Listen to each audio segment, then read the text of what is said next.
Hello everybody and welcome back to The Lost Planeswalker. You're here with me, Jesse, The Lost Planeswalker, and today I'm showing off my next Commander deck tech. This one I call Draw Token Die, and the commander is the Locust God. This deck is 100% legal. Estimated cost, but this deck is right around $430, which is a little higher than I like to make them, but you'll see some of the cards are going to be well worth it. And the assault sum is a little higher than the average. It's a 44.41. So let's see, what does the Locust God do? The Locust God, 4 blue, red. Legendary creature God. Flying. Whenever you draw a card, create a 1/1 blue and red insect creature token with flying and haste. 2 a blue and a red, draw a card, then discard a card. When the Locust God dies, return it to its owner's hand at the beginning of the next end step. The Locust God is a really powerful commander. In this, we're really focusing on haste. We're abusing it, making a lot of tokens in haste, have a lot of creatures, and in doing so, we're going to draw a lot of cards, or wheel our hands and draw cards that way, and basically continually refill our hands. And there's a couple ways that we can create almost infinite mana to do so, and when we do, we can just keep going over and over till we have enough tokens to wipe everybody on the board.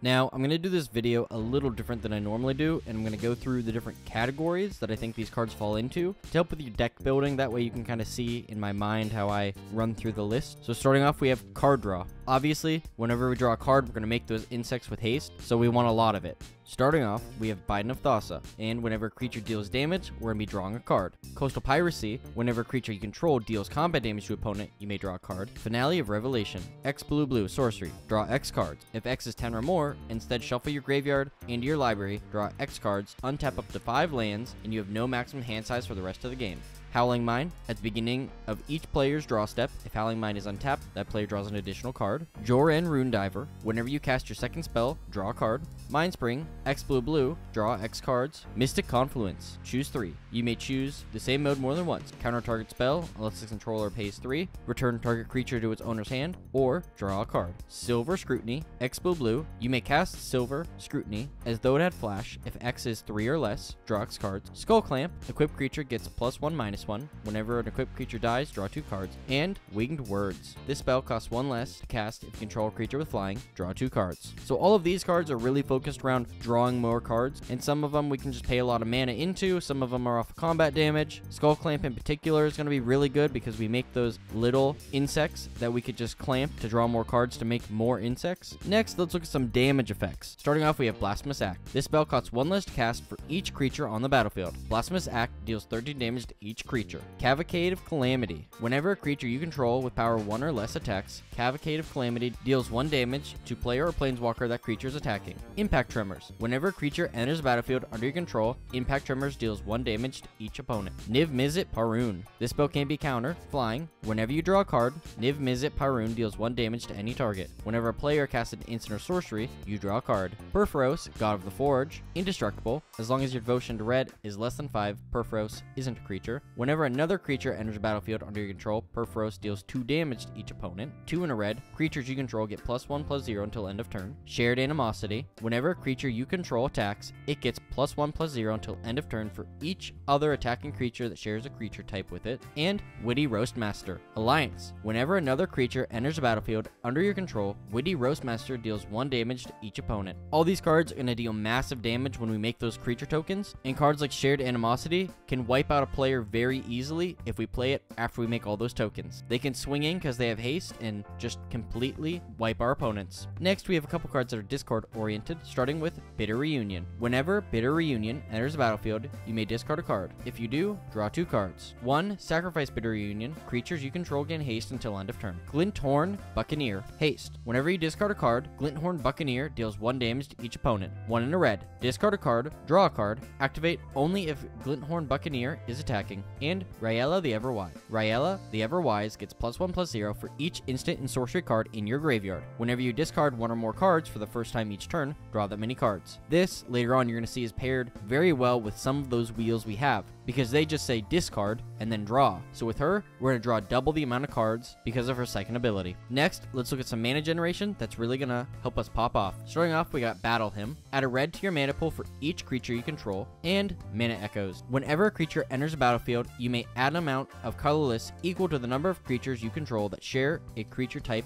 with it. This is going to trigger off of all the insects entering the battlefield, and we're going to be able to make an ungodly amount of mana. Using that, we can keep casting those wheels from our hands and create a board of unstoppable insects. Along with the insect tokens, we do have some other tokens that we can make. Our first card is Magnus the Red. Flying, Unearthly Power. Instant and sorcery spells you cast cost 1 less to cast for each creature token you control. Blade of Magnus. Whenever Magnus the Red deals combat damage to a player, create a 3/3 red spawn creature token. Mystic Reflection. Choose target non-legendary creature. The next time one or more creatures or planeswalkers enter the battlefield this turn, they enter as copies of the chosen creature. Ovika Enigma Goliath. Flying, ward 3, pay 3 life. Whenever you cast a non-creature spell, create X 1/1 red Phyrexian goblin creature tokens, where X is the mana value of that spell. They gain haste until end of turn. And Third Path Iconoclast. Whenever you cast a non-creature spell, create a 1/1 colorless soldier artifact creature token. Using all these, we're going to be able to create even more tokens. And Magnus of the Red is going to be especially powerful in this deck. We're going to be able to discount our wheels and draw spells so much that we're going to be able to really take advantage and create so many tokens so much faster if this creature will stay on the battlefield. Talking about wheels, let's look at the 23 we included in this deck. Change of Fortune. Discard your hand, then draw cards for each card you've discarded this way. Days Undoing. Each player shuffles his or her hand and graveyard into his or her library, then draw 7 cards. If it's your turn, end the turn. Dragon Mage. Flying. Whenever Dragon Mage deals combat damage to a player, each player discards their hand, then draws 7 cards. Flux. Each player chooses and discards any number of cards, then draws that many cards, draw a card. Game Plan. Assist. Another player can pay up to 5 of this spell's cost. Each player shuffles their hand and graveyard into their library, then draw 7 cards. Exile Game Plan. Imposing Grandeur. Each player may discard their hand and draw cards equal to the greatest mana value of commanders they own on the battlefield or in the command zone. Incendiary Command. Choose to. Incendiary Command deals 4 damage to target player, or Incendiary Command deals 2 damage to each creature, or destroy target non-basic land, or each player discards all the cards in his or her hand, then draws that many cards. Korvath's Fury. For each player, choose friend or foe. Each friend discards all cards from their hand, then draws that many cards +1. Korvath's Fury deals damage to each foe equal to the number of cards in their hand. Magus of the Wheel. 1 in a red, tap, sacrifice Magus of the Wheel. Each player discards their hands, then draws 7 cards. Mind Moil. Whenever you play a spell, put the cards in your hand on the bottom of your library in any order, then draw that many cards. Mishra's Command. X in a red. Choose target player. They may discard up to X cards, then draw a card for each card discarded this way. This spell deals X damage to target creature. This spell deals X damage to target planeswalker. Target creature gets +X/+0 and gains haste until end of turn. Molten Psyche. Each player shuffles cards from his or her hand into his or her library, then draws that many cards. Metalcraft. If you control 3 or more artifacts, Molten Psyche deals damage to each opponent equal to the number of cards that player has drawn this turn. Reforge the Soul. Each player discards their hand, then draws 7 cards. Miracle for 1 in a red. Shattered Perception. Discard all the cards in your hand, then draw that many cards. Flashback for 5 in a red. Teferi's Puzzle Box. At the beginning of each player's draw step, that player puts cards in their hand on the bottom of their library in any order, then draws that many cards. Time Reversal. Each player shuffles his or her hand and graveyard into his or her library, then draws 7 cards. Exile Time Reversal. Remove Time Spiral from the game. Each player shuffles his or her graveyard and hand into his or her library, then draws 7 cards. You untap up to 6 lands. Tolarian Winds. Discard your hand, then draw that many cards. Wheel of Fate. Suspend for 1 in a red. Each player discards their hand, then draws 7 cards. Wheel of Misfortune. Each player secretly chooses a number 0 or greater. Then all players reveal those numbers simultaneously and determine the highest and lowest numbers revealed this way. Wheel of Misfortune deals damage equal to the highest number to each player who chose the number. Each player who didn't choose the lowest number discards their hand, then draws 7 cards. Whirlpool Warrior. When Whirlpool Whirlpool Warrior comes into play, shuffle the cards from your hand into your library, then draw that many cards. Red, sacrifice Whirlpool Warrior. Each player shuffles the cards from his or her hand into his or her library, then draws that many cards. Windfall. Each player discards their hand, then draws cards equal to the greatest number of cards a player discarded this way. And finally, Winds of Change. Each player counts the cards in his or her hand, shuffles those cards into his or her deck, then draws that many cards. Wow, that's a lot of wheels. And there's a lot of ways that we can take advantage of these. Like I said earlier, we have some additional effects that we have gained whenever a discarded card is discarded. There's a lot of cards that will take all the cards we discard or end up in our graveyard and shuffle them back into our library so we can do it again. And in general, there's just a lot of wheels. So if we can get a lot of cards in our hands, we can create a lot of tokens every time we cast a wheel. And using a card like Magnus of the Red, we can cast 3 or 4 or more of these spells a turn very easily. Now let's look at some basic utility cards I think could be cool in this deck. Dream Hall. Instead of paying the casting cost of a spell of any color, its caster may choose and discard a card that shares at least one color with that spell. If that spell has X in its casting cost, X is 0. This is a really neat card because we can cast our wheels basically for free, and because we're wheeling, we can just do it over and over again. With 23 wheels in the deck, it's very unlikely that we won't get one, so this could be a great card. Favorable Winds. Creatures you control with flying get +1/+1. This is just going to buff up all of our insects, so it's a great card. Gamble. Search your library for a card, put that card into your hand, discard a card at random, then shuffle. This is a really cool card because we have a chance of getting a card that we need, or not. But for 1 red, why not? Mystic Tutor. Search your library for an instant or sorcery card, reveal it, shuffle it, and put that card on top.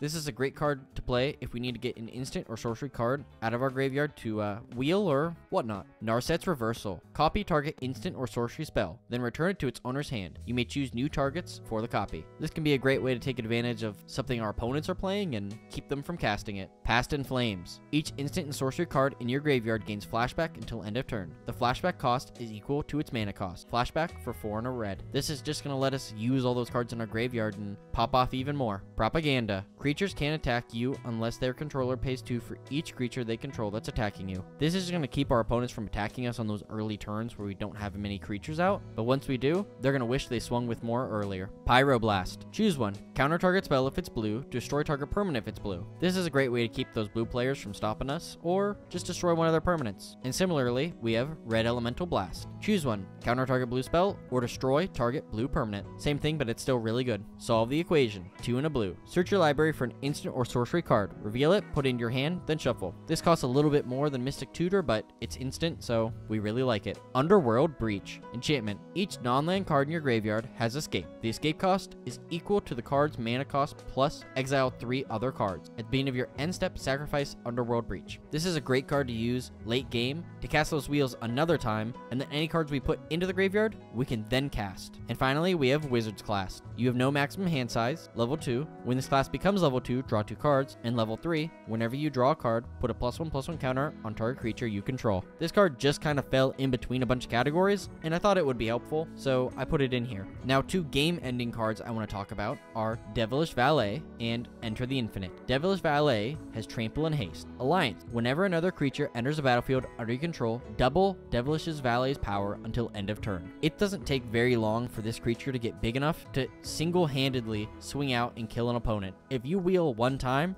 you probably have enough damage marked on him to kill an opponent. And our other card is Enter the Infinite. Draw cards equal to the number of cards in your library. Then put a card from your hand on top of your library. You have no maximum hand size until your next turn. This is a no-brainer in this deck because if we just shuffle all the cards from our hand into our library and then cast this, we're drawing 80 plus cards. So that's 80 plus insects. This should probably kill an opponent if we play it. And lastly, take a look at the lands. You have your basic islands and mountains. Quickly pick some dual lands that enter tap just for fun, but you can pretty much put whatever you want in here. I have Molten Tributary and Volatile Fjord. And that's it. The color distribution is actually really even in this deck. I'm really surprised. We have 46 blue pips and 44 red pips. And our average mana curve in this deck is 3.42. We have 4 different tokens in this deck. We have an insect, Phyrexian Goblin, Soldier, and a Spawn. So that's it. Thank you so much for watching. If you want to check out this deck, I'll include the link in the description below. I built all my decks on Archdeck, and I'm trying something out a little different. I think it's going to help with the editing a bit. Make it so it's doesn't take me as long and kind of gives you guys a better idea without it being so boring. And that's it. So thank you so much for watching. If you like this, please consider leaving a like and comment down below. Maybe there's a card I left out below that you're like, oh, you definitely should include this card in this deck. It works really well. I would really appreciate those comments, and thank you so much. And if you enjoyed, please consider subscribing to my channel. I put a lot of work into these videos, and I try to do one a week. So thank you so much for watching, and as always, I'll see you later, Planeswalkers.